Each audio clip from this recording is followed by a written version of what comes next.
우리에게 주신 하나님 말씀 열왕기하 11장 1절로 12절까지 말씀 교독하시겠습니다. 아하시아의 어머니 아달랴가 그의 아들이 죽은 것을 보고 일어나 왕의 자손을 모두 멸절하였으나 요람 왕의 딸 아하시아의 누이 여호세바가 아하시아의 아들 요아스를 왕자들이 죽음을 당하는 중에 빼내어 그와 이 유물을 침실에 숨겨 아달랴를 피하여 죽음을 당하지 아니하게 한지라. 요아스가 그와 함께 여호와의 성전에 6년을 숨어 있는 동안에 아달랴가 나라를 다스렸더라. 7째 때에 여호사 백부장들과 호위병의 백부장들을 불러 데리고 여호와의 성전으로 들어가서 그들과 언약을 맺고 그들에게 여호와의 성전에서 맹세하게 한 후에 왕자를 그들에게 보이고 명령하여 이르되 너희가 행할 것이 이러하니 안식일에 들어온 너희 중 3분의 1은 왕궁을 주의하여 지키고 3분의 1은 수르문에 있고 3분의 1은 호위에 있는 문을 있어서 이와 같이 왕궁이 주의하여 지키고 안식일에 나가는 너희 중 2대는 여호와의 성전을 주의하여 지켜 왕을 호위하되 너희는 각각 손을 무기를 잡고 왕을 호위하며 너희 대회를 침범하는 모든 자는 죽이고 왕의 출입할 때에 시위하지 않게 하니 백부장들이 이에 제사장 여호야다의 모든 명령을 행하여 각기 관할하는 바 안식일에 들어오는 자와 안식일에 나가는 자를 거느리고 제사장 여호야다에게 나아오매 제사장이 여호와의 성전에 있는 다윗의 왕의 창과 방패를 백부장들에게 주니 호병이 각각 손에 무기를 잡고 왕을 호위하되 성전 오른쪽에서부터 왼쪽까지 제단과 성전 곁에 서고 여호와의 여호다가 왕자를 섬기며 왕관을 씌우며 율법책을 주고 기름을 부어 왕으로 삼음에 무리가 박수하며 왕을 만세를 부르니라. 아멘. 북이스라엘은 새로운 왕조가 탄생했습니다. 우리가 말씀을 쭉 이어서 보기 때문에 우리는 그 스토리를 알 수 있습니다. 그 북이스라엘의 새로운 왕조의 시작은 예후입니다. 그렇죠? 이 예후가 아합의 모든 가문을 멸절하고 새로운 북이스라엘의 주인이 돼요. 근데 사실 어제 보아야 되는 말씀인데 그 말씀을 잠깐 말씀드리겠습니다. 이게 굉장히 중요한 정리를 해야 되는 말씀이기 때문에 예후가 북이스라엘의 왕이 되고 처음에는 하나님이 보시기에 참 귀한 사역을 또 하나님의 뜻대로 하나님을 섬기며 나라를 다스렸어요.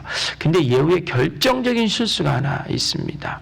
그것이 바로 뭐냐면 북이스라엘의 초대 1대 왕인 여로보암이 베델과 단에 금송아지를 만들었잖아요.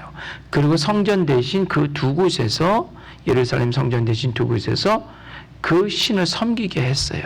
근데 예후가 바로 이곳 베델과 단에 있는 금송아지 이 두 곳, 이 산당을 허물지 않았어요. 그리고 본인도 거기 가서 제사했어요. 이것이 예후의 가장 큰 왕으로서의 큰 실책입니다. 본인이 우상을 섬겼던 바알의 가문을 멸절했음에도 불구하고 본인 또한 가장 북이스라엘의 우상의 시작이었던 그 본질이었던 그것을 내려놓지 못한 거였죠. 이것이 예후의 마지막 실정이었어요. 예후는 단순히 북이스라엘의 왕조만을 멸하고 왕만을 죽인 것이 아니었죠. 그는 남유다의 왕인 아하시아까지 죽였어요. 그리고 아하시아의 형제들까지 다 죽여버렸어요. 이 사건은 남유다에게 있어서 매우 충격적인 사건이고요. 혼란한 사건입니다.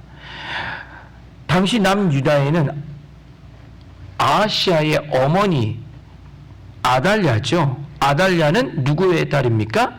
아합의 딸이에요. 이 아달랴가 있었습니다. 왕이 없는 남유다 그리고 왕의 자리를 물려받을 그의 형제들 다 죽었어요. 대신 남유다에는 누가 있었느냐? 아하시아의 아들들이 자손들이 있었습니다. 그러면 왕위를 계승할 사람들은 바로 그 아들들 중에, 자손들 중에 하나를 선택해서 왕을 세우면 되는 거예요. 그 남유다의 그 왕가의 가장 큰 어른은 이 아합의 딸 아달랴입니다. 아하시아의 어머니죠.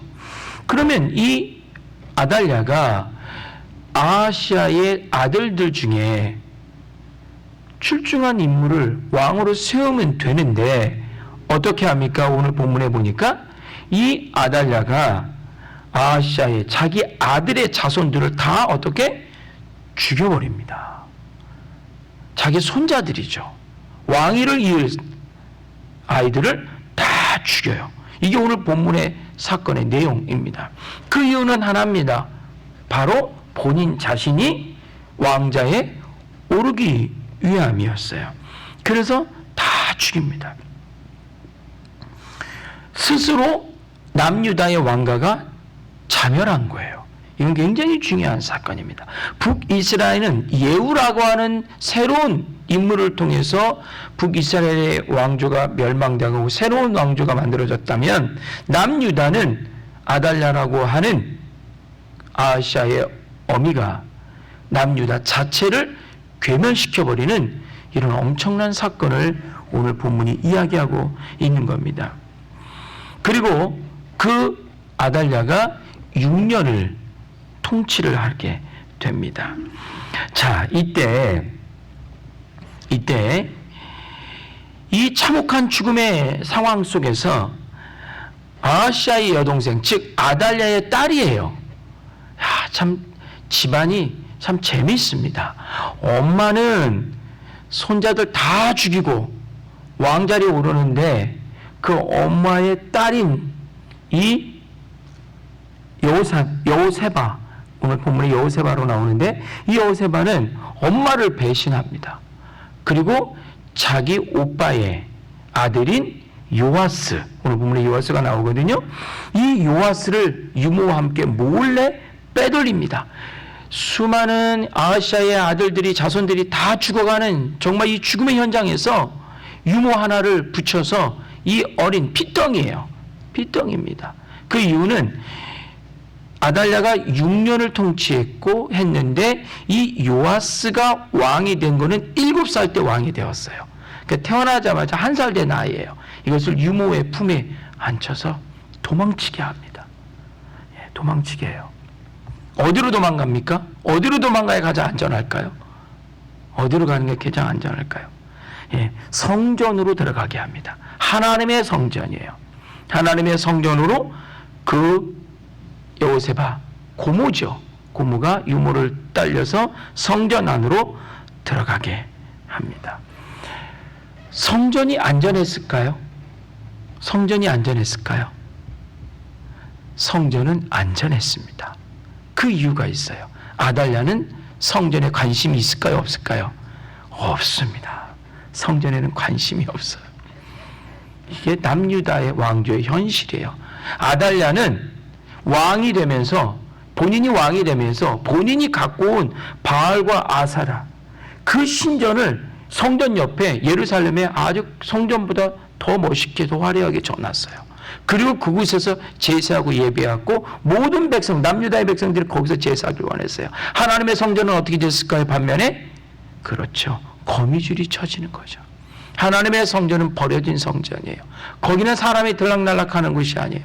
거기는 아달랴에게 있어서 아무 의미도 없는 곳이에요.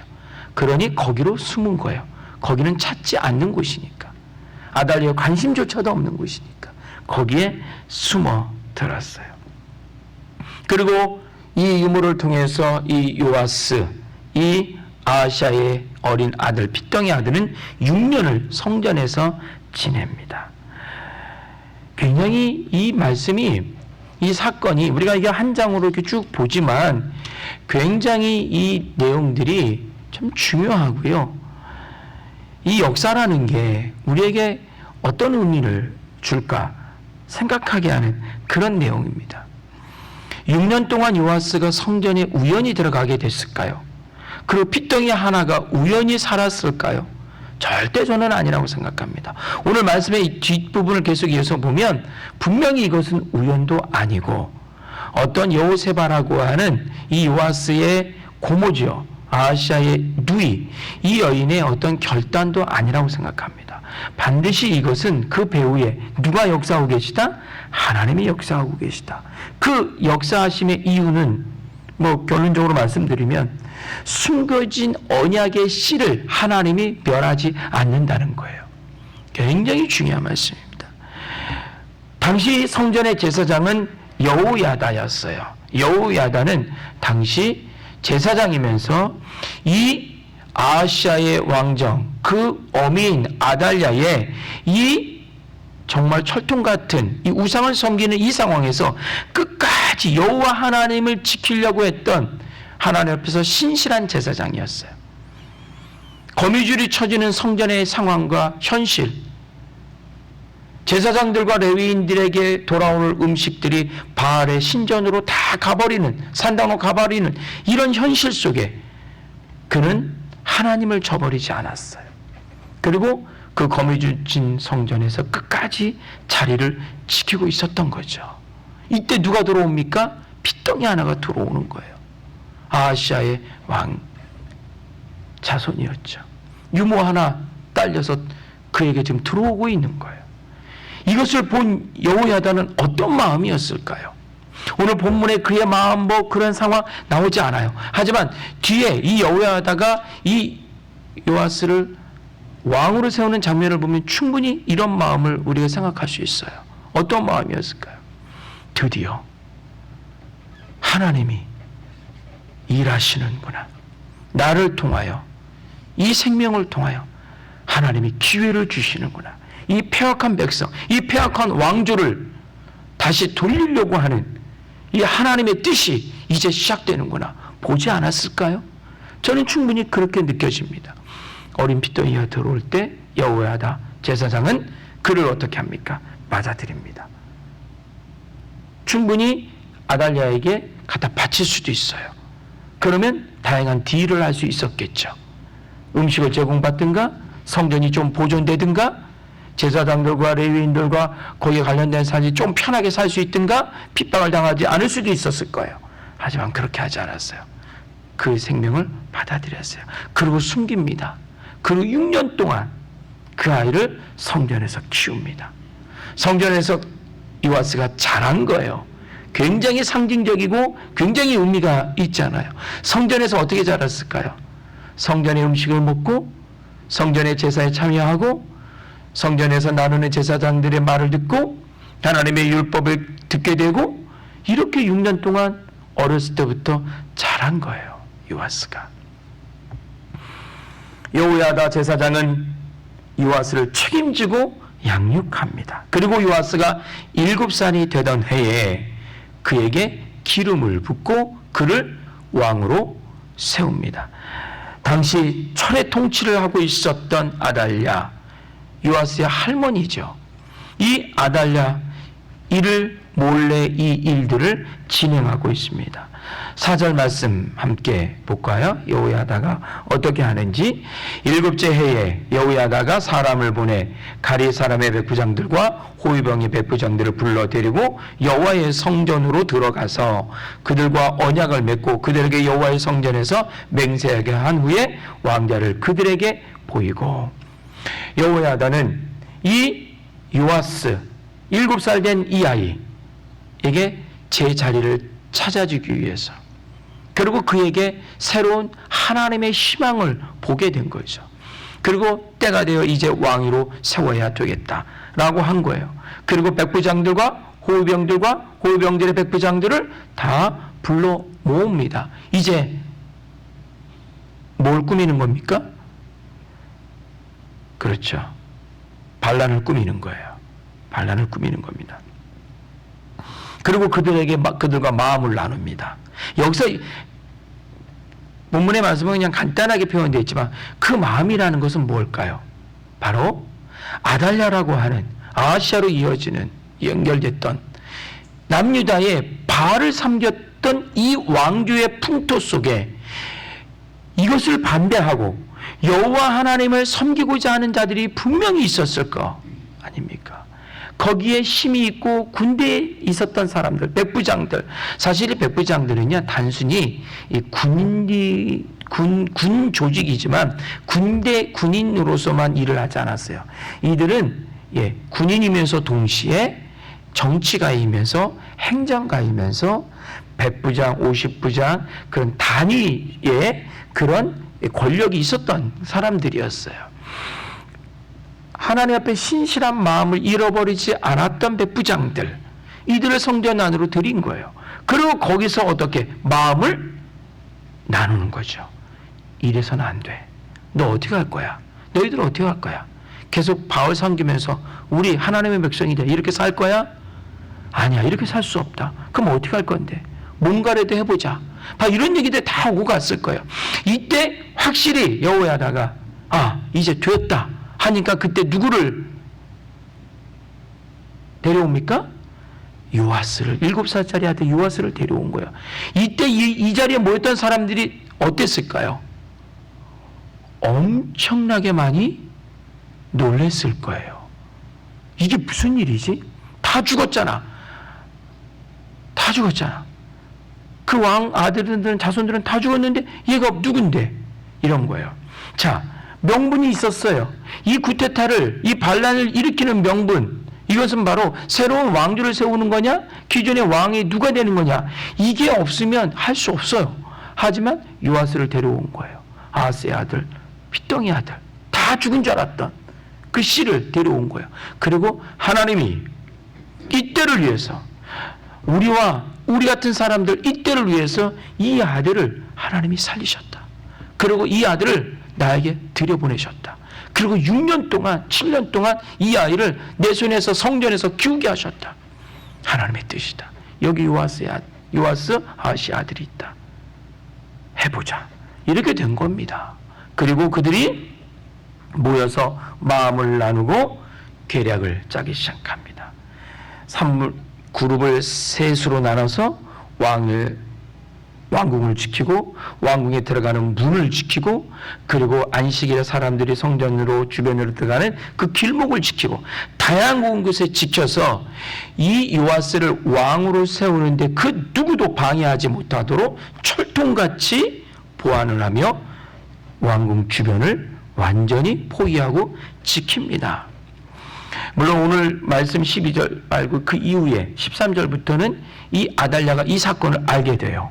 그래서 그 뒤로 또 다른 이야기들이 나오는데, 어찌됐든 이렇게 철통 같은 경호를 한 후에 성전 안에서 드디어 그들이 모여 요아스를 가운데 세우고 그 머리에 기름을 붓고 왕으로 세웁니다. 12절 말씀 함께 볼까요?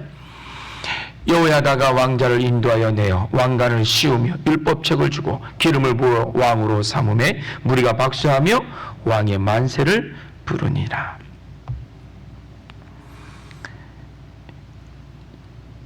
제가 이렇게 쭉 이 서사를 이렇게 이야기식으로 말씀드렸잖아요. 우리 성도님들 이야기 들을 때 뭐가 떠오르세요? 어떤 장면들이 막 떠오르지 않으신가요? 떠오르셨어요? 안 떠오르셨어요? 떠올라야 맞는 거예요. 자, 하나 굉장히 중요한 건데요. 우리가 성서를 볼 때 성경의 이야기들, 역사들을 쫙 나오잖아요. 뭐 구약부터 신약까지 쭉 이렇게 이야기들이 나올 때 우리는 그냥 목사님들이 단에서 설교자가 말씀을 전해주는 거, 뭐 그런가 보다. 이렇게 지금 대부분 그렇게 습관에 듣고 있는데, 물론 우리 교회 교인들은 그렇지 않죠. 이런 말씀을 이야기를 들을 때 머릿속에 옛날에는 뭐 그림을 그려라 좀 표현했는데, 요즘은 이 동영상 시대 아닙니까? 동영상. 그 영상을 필름을 돌리는 거예요, 머릿속에.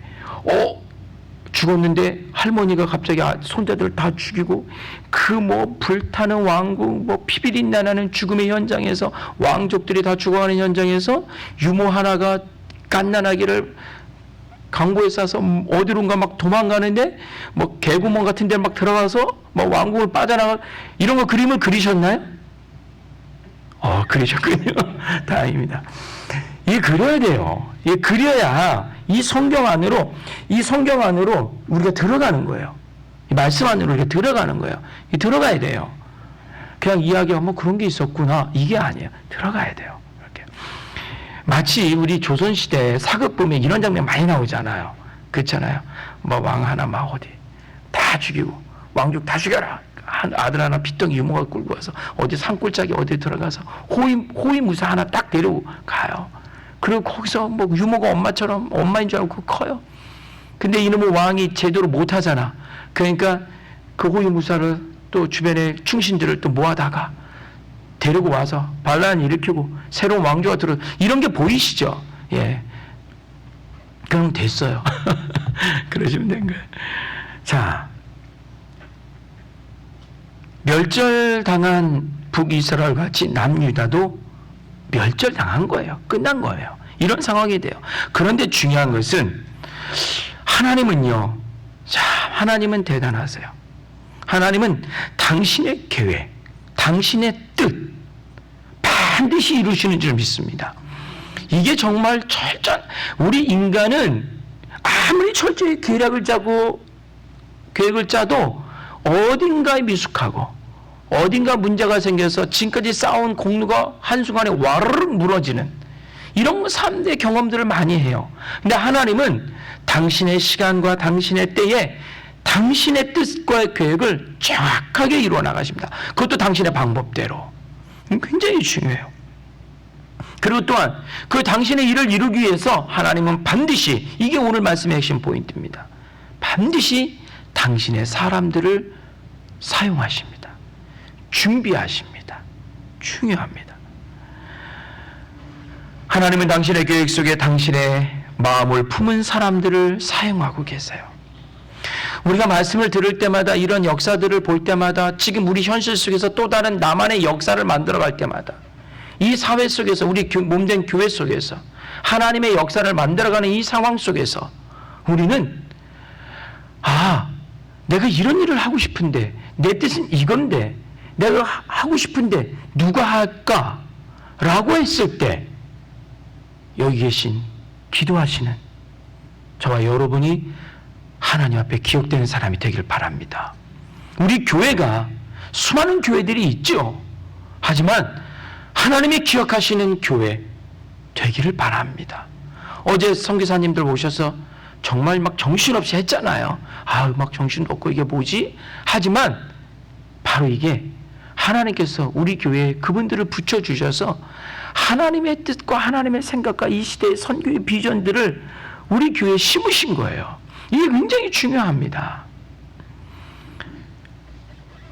시퍼런 죽음의 칼날이 오고 가는 이 상황 속에서 하나님은 여호세바, 이 작은 여인, 요아스의 고모죠. 아시아의 동생이에요. 이 여인을 하나님이 쓰셨어요. 이 작은 여인을 통해서 하나님의 뜻이 시작되고 있었던 거예요. 또한 제사장, 하나님의 성전에 있었던 여호야다. 그는 무너져가는 성전을 마지막까지 지킨 자였어요. 하나님의 때를 기다리면서 지킨 자였어요. 얼마나 그의 삶과 그의 신앙이 얼마나 힘들고 고통 중에 있었겠어요. 하지만 지켰어요. 그러자 하나님의 영광을 본 거예요. 하나님의 뜻이 이루어지는 그 생명의 핏덩어리가 들어오는 것을 보게 된 거예요. 여호야다는 하나님의 사람이었어요. 왠지 아십니까? 그에게 율법책을 주며 왕관을 씌우고 그에게 율법책을 주며 머리에 기름을 부었어요. 만약에 여호세밧이 백부장들이 그 권력자들을 모아서 얘를 꼭두각시 왕으로 세우고 권력을 잡을 마음이 있었다면 율법책을 주지 않았을 거예요. 그냥 왕관만 씌웠을 거예요. 그리고 본인이 제사장이니까 머리에 기름 대충 부었을 거예요. 그리고 왕으로 세우자, 쿠데타 일으키자, 반란 일으켜서 우리가 권력을 잡자 했을 거예요. 하지만 이는 하나님의 사람이었어요. 그 증거가 율법책을 그에게 주었다는 거예요. 하나님의 말씀을 주었다는 거예요. 내가 지금까지 너를 6년 동안 키우며 하나님의 말씀으로 키웠고 하나님의 성전에서 나는 음식을 먹였고 그리고 그 율법책을 마지막으로 왕된 그 7살짜리 아이에게 주고 있는 거예요. 이게 바로 여호야다예요. 이것이 바로 하나님의 준비된 자였어요.